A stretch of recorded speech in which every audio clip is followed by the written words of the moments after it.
Bu, bu, bu, bu, bu, bu, bu, bu,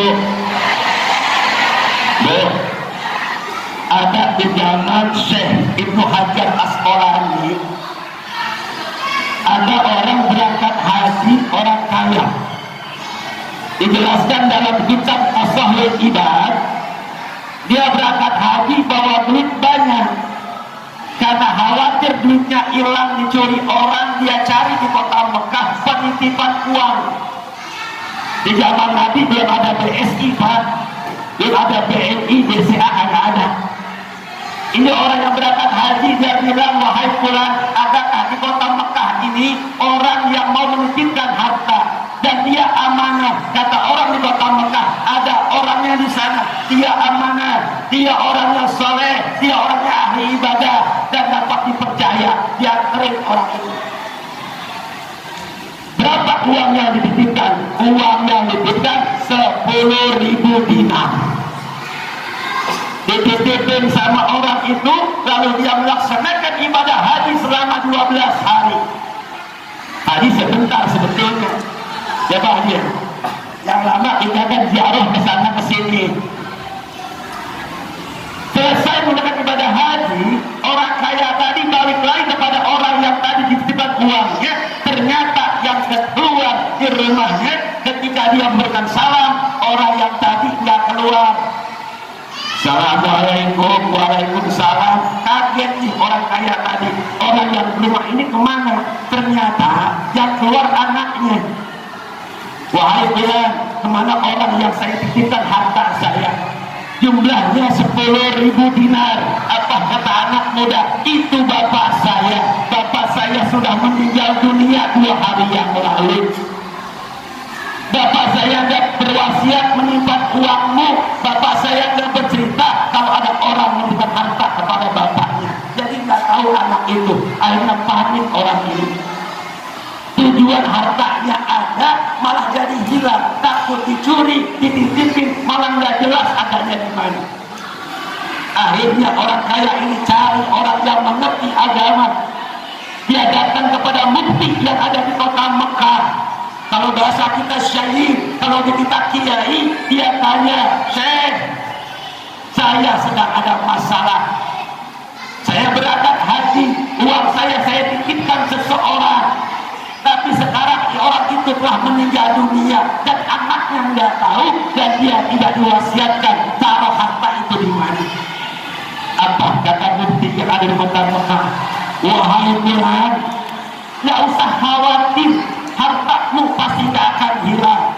Di dunia ini ada 2 tempat, yang dimana tempat yang pertama bibirnya surganya Allah Subhanahu wa Ta'ala, yaitu sumur Jam-Jam.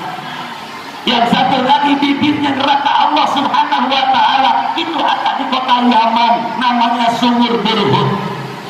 Kau datang malam-malam nanti, kau panggil namanya. Kalau dia ahli ibadah, dia orang jujur, dia orang amanah, ketika kau panggil namanya pasti dia nyaut. Tapi kalau nggak ada di situ, nanti kau pindah ke kota Yaman, kau datang ke sumur Burhut, kau panggil namanya. Akhirnya orang ini datang. Malam-malam dia datang sesuai dengan permintaan mufti tadi. Ternyata pas datang di sumur Jam-Jam, berada di bibir sumur Jam-Jam, dipanggil sama dia namanya, Fulan bin Fulan. Nggak ada suara. Dipanggil lagi sekali, Fulan bin Fulan. Nggak ada suaranya. Fulan bin Fulan sampai 3 kali nggak terdengar suara itu.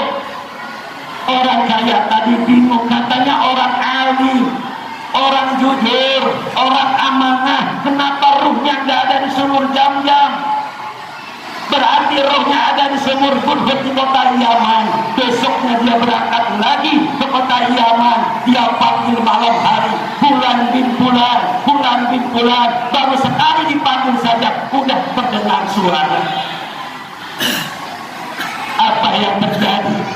Kata orang kaya itu menanyakan, wahai Fulan, saya ingin menanyakan harta saya. Kau simpan di mana harta saya? Saya sudah ke rumah kamu, saya temui anak kamu nggak tahu karena karena kamu tidak berwasiat kepada anakmu. Di mana harta saya? Apa kata orang yang tadi ada di bibir sumur berhut? Jangan khawatir, hartamu aman. Tidak ada satu dinar pun yang hilang. Hartamu disimpan di tempat yang aman. Tempatnya di sini, letaknya di sini. Nanti kau ambil dengan anak kamu. Apa yang dikatakan kamu? Harta kamu aman, berarti hartanya. Orang yang berangkat haji tadi orang kaya, Pak. Dia nggak langsung pergi begitu saja. Pengen tahu rada kepo atau budak sini. Wahai Tuhan, Tuhan kan orang yang jujur. Tuhan kan orang yang amanah. Kenapa roh Tuhan ada di sumur Burhut? Sedangkan sumur Burhut tempatnya roh-roh yang ada di neraka. Apa kata orang tadi yang jujur di kota Mekah itu? Wahai Tuhan, betul saya orang alim, betul saya orang yang amanah, betul saya orang yang jujur. Yang menyebabkan roh saya ada di sumur Burhut bukan karena dosa itu, melainkan saya punya adik perempuan. Adik perempuan saya miskin, setiap hari minta sama saya karena dia sering minta menghibah kepada saya putuskan silaturahimnya. Apa kata yang tadi orang itu? Wahai Tuhan, kau datangi anak aku, sampaikan kepadanya bahwa aku dalam kesulitan hari ini. Bilang sama anak aku, temui bibinya, temui adik aku, mohonkan maaf salahku kepadanya. Berangkatlah si orang kaya tadi, balik lagi dia ke rumahnya. Assalamualaikum, waalaikumsalam. Dia ceritakan hartanya ada di sini. Betul, hartanya ada di situ. Tidak ada satu dinar pun yang bilang ini hartamu, dikasih harta itu. Apa kata orang kaya? Ada satu pesan dari bapak kamu. Kamu punya bibi perempuan, betul.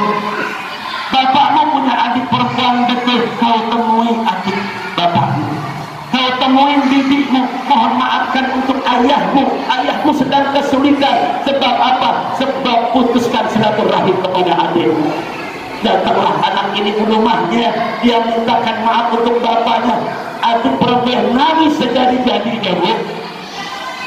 Dia tidak tahu kalau kakaknya ada di neraka. Kakaknya penyebab masalah dari adiknya. Akhirnya apa? Wahai keponakanku, aku maafkan kesalahan ayahmu.